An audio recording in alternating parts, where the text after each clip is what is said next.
Hello everyone, कैसे हैं आप लोग। उम्मीद करते हैं अच्छे होंगे और आपकी तैयारी अच्छी चल रही होगी। आज हम बहुत कॉमन डाउट जो मेरे को इंस्टाग्राम पे बहुत सारे मैसेजेस आ रहे हैं उसका रिप्लाई नहीं कर पा रहा हूँ। तो कुछ कॉमन डाउट मुझे लगा जो सारे लोगों के दिमाग में होगा। जैसे कि देखिए कि ये आया है कि सर मेरे जो है मेरा सवाल है कि अगर मैं टाइपिंग पोस्ट के लिए फ़ेल हुआ तो बाद में गुड्स ट्रेन मैनेजर के लिए क्वालिफाई होगा क्या। ऐसे बहुत सारे सवाल आए हैं। उसके बाद सवाल आ रहा है, हेलो भाई, एक डाउट था, 5% से ज़्यादा एरर हो जाए अगर तो डिस्क्वालीफाई हो जाएंगे, या फिर एरर कितना भी हो 30 वर्ड पर मिनट की स्पीड आनी चाहिए। और तीसरा सवाल, भाई आपको प्रीलिम से फॉलो कर रहा हूँ, अब मेंस क्लियर कर टाइपिंग में आ गया हूँ, इनके पास क्या है, एचपी का स्मूथ कीबोर्ड है, क्या उससे काम चल जाएगा। तो 3-4 चीज़ों पे हम लोग बात करेंगे और फाइनल कट ऑफ से को लेकर बहुत लोग वो हैं। और एक चीज़ हम बात करेंगे, कितने लोग जो है टाइपिंग में डिस्क्वालीफाई होते हैं।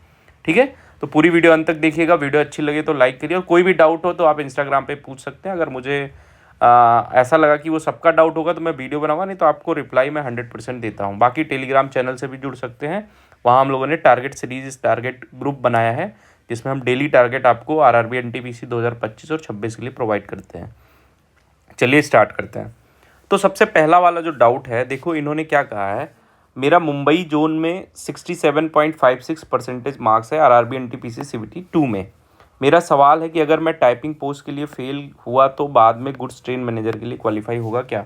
देखो भाई, एक चीज़ आपको बता रहा हूँ, फिर समझ लो। अभी आपकी कट ऑफ आई है, वो कट ऑफ आई है किसके लिए आप लोग को पता है। एक टाइपिंग के लिए, आपके टाइपिंग वाली जो पोस्टें हैं, और एक सीबैट वाली पोस्ट जो एकमात्र पोस्ट अपनी स्टेशन मास्टर की है।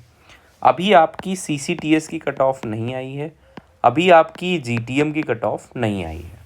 तो ये कट ऑफ कब आएगी और क्या आप इसमें क्वालिफाई होंगे, इस सवाल का मैं आपको जवाब बता रहा हूँ।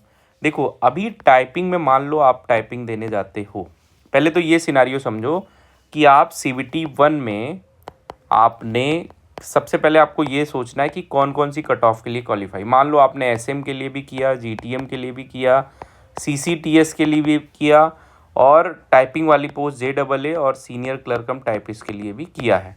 ठीक है, मान लो ये सब आपने किया। अब जब सीबीटी 2 का रिजल्ट आएगा तो आप मान लो इन दोनों की कट ऑफ और इसकी कट ऑफ भी क्लियर करते हो, तो आपको बुलाया जाएगा किसके लिए, टाइपिंग और सीवैट के लिए, जो आपको बुलाया जाएगा 28 दिसंबर को बताना बुलाया जाएगा। अगर आप टाइपिंग में डिस्क्वालीफाई होते हो, क्या करते हो, टाइपिंग में आप डिस्क्वालीफाई होते हो या आप सीवैट में डिस्क्वालीफाई होते हो, तो क्या आपको सीसीटीएस और जीटीएम के लिए फाइनल कट ऑफ में नाम आ सकता है। बिल्कुल आ सकता है। कब आ सकता है, जब आप उसकी फाइनल कट ऑफ क्लियर कर ले जाओ। तो अगर आपके फाइनल कट ऑफ में मार्क्स इसके जो फाइनल कट ऑफ जाएगी उसके बराबर होंगे तो आपका जो है ज़रूर नाम आएगा। चाहे आप टाइपिंग डिस्क्वालीफाई होते हो या क्वालिफाई होते हो, इससे भी कोई मतलब नहीं। अगर आपकी पोस्ट प्रेफरेंस ऊपर है और आप टाइपिंग क्वालिफाई भी कर ले जाते हो तो आपका फाइनल कट ऑफ में पहले सीसीटीएस और जीटीएम में नाम आएगा। तो उम्मीद करते हैं ये डाउट आपको क्लियर हो गया होगा कि अगर हम टाइपिंग डिस्क्वालीफाई करते हैं तो क्या मुझे अदर पोस्ट के लिए नहीं बुलाया जाएगा, तो बुलाया जाएगा। ठीक है, ये चीज़ आप समझ गए। अब अगला जो क्वेश्चन है, हेलो भाई, एक डाउट था, 5% से ज़्यादा एरर हो जाए अगर तो डिस्क्वालीफाई हो जाएंगे या फिर एरर कितना भी हो। मैं आपको बहुत बार समझा चुका हूँ, जो इनका रूल है, नियम है, वो क्या कहता है, मैं फिर आपको बता रहा हूँ। देखो, और एक चीज़ की पैसेज या पैराग्राफ कितने वर्ड का मिलेगा, ये भी क्वेश्चन बहुत कॉमन है। तो आपको 300 वर्ड का एक पैराग्राफ मिलेगा। कितने वर्ड का, 300 वर्ड का एक पैराग्राफ मिलेगा।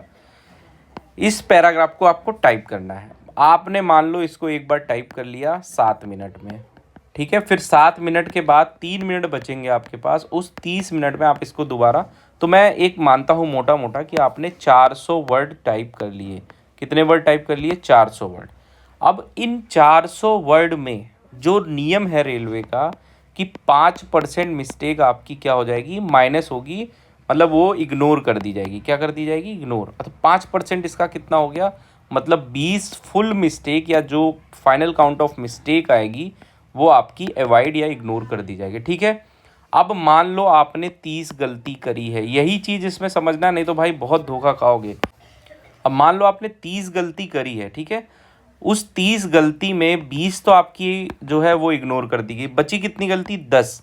लेकिन अब एक चीज़ आप याद रखना, ये जो 10 गलती है मतलब 5% से ऊपर जितनी भी गलती होगी वो 10 से मल्टीप्लाई होगी। तो आपकी कितनी गलती होगी टोटल? 100।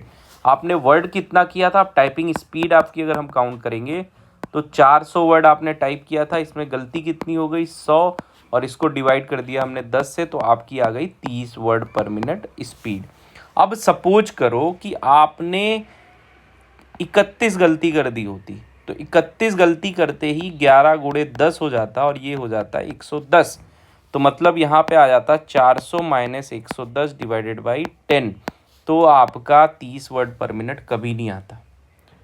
तो इस चीज़ को ध्यान रखना कि अब मान लो किसी बच्चे ने 500 वर्ड कर दिए टाइप, ठीक है, सपोज करो 500 में उसने 5% इग्नोर हो जाएगी, 25 गलती उसकी, और उसने करी है 35 गलती, ठीक है। तो 500 वर्ड में 25 गलती तो उसकी इग्नोर हो गई, बची 10 गलती। 10 को 10 से मल्टीप्लाई करेंगे तो कितना हो जाएगा? 100, मतलब 400 डिवाइडेड बाई 10 हो जाएगा, तो 40 वर्ड पर मिनट। तो जब आप ज़्यादा वर्ड करेंगे तो ज़्यादा गलती की गुंजाइश भी रहेगी, इस चीज़ को आप याद रखिएगा। अगर आप 400 वर्ड कर रहे हैं तो इसमें आप 30 से ज़्यादा गलती नहीं कर सकते, ये चीज़ आप याद रखिएगा। अगर आप 500 कर रहे हैं तो आप इसमें 35-40 गलती भी कर सकते हैं। तो अगर आपकी स्पीड अच्छी है और नहीं भी अच्छी तो एक्यूरेसी पे ध्यान दीजिए, सिर्फ क्वालिफाई करना है, इसमें कोई मार्क्स नहीं मिल रहा है आपको। तो समझ गए होंगे आप इस चीज़ को, ठीक है। ये फॉर्मूला याद रखना और इसी चीज़ से करना है। अगली बात हम लोग करते हैं, एक भाई है वो पूछ रहे हैं भाई आपको प्रीलिम से फॉलो कर रहा हूँ, अब मेंस क्लियर होकर टाइपिंग में आ गया हूँ भुवनेश्वर जोन से, प्लीज़ भैया बस ये बताइए कौन से कीबोर्ड से टाइपिंग करें, मेरे पास HP का कीबोर्ड है। देखो मैं शुरू से आपको बता रहा हूँ कि जो टाइपिंग में कीबोर्ड वहाँ आपको मिलेगा वो ऐसा नहीं कि बहुत लोकल मिलेगा और ना ही बहुत हाईटेक मिलेगा, ये भी आप समझ लो। हो सकता है कि आपको बहुत अच्छा वाला HP वाला ही मिल जाए, ये भी हो सकता है।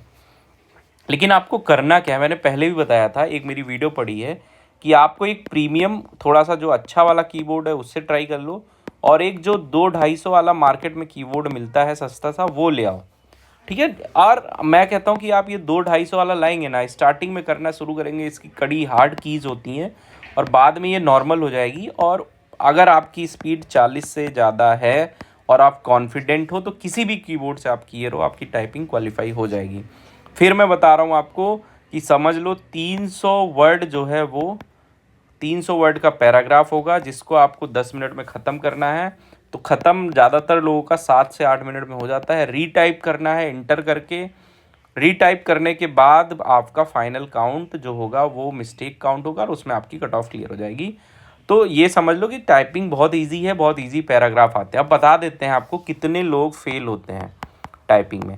तो देखो ये बहुत सारे अच्छे अच्छे बच्चे जिनकी 50 वर्ड पर मिनट स्पीड होती है वो लोग भी फेल होते हैं, और जिनकी 30 होती है वर्ड पर मिनट वो लोग भी क्वालिफाई कर ले जाते हैं। तो ये टोटली डिपेंड है कि आप कितना एग्ज़ाम प्रेशर को झेल पाते हैं। तो बिल्कुल भी अभी प्रेशराइज मत होइए, आराम से टाइपिंग करिए, मिस्टेक्स कम करिए, इस चीज़ का ध्यान दीजिए। अगर आपकी स्पीड अच्छी है तो मिस्टेक को अवॉइड करिए, आपकी ज़रूर टाइपिंग जो है क्वालिफाई होगी। बाकी वीडियो अच्छी लगी तो लाइक करिए और इंस्टाग्राम पे आप मैसेज कर सकते हैं जो भी डाउट हो। चलिए ऑल द बेस्ट, पढ़ते रहिए, टाइपिंग करते रहिए।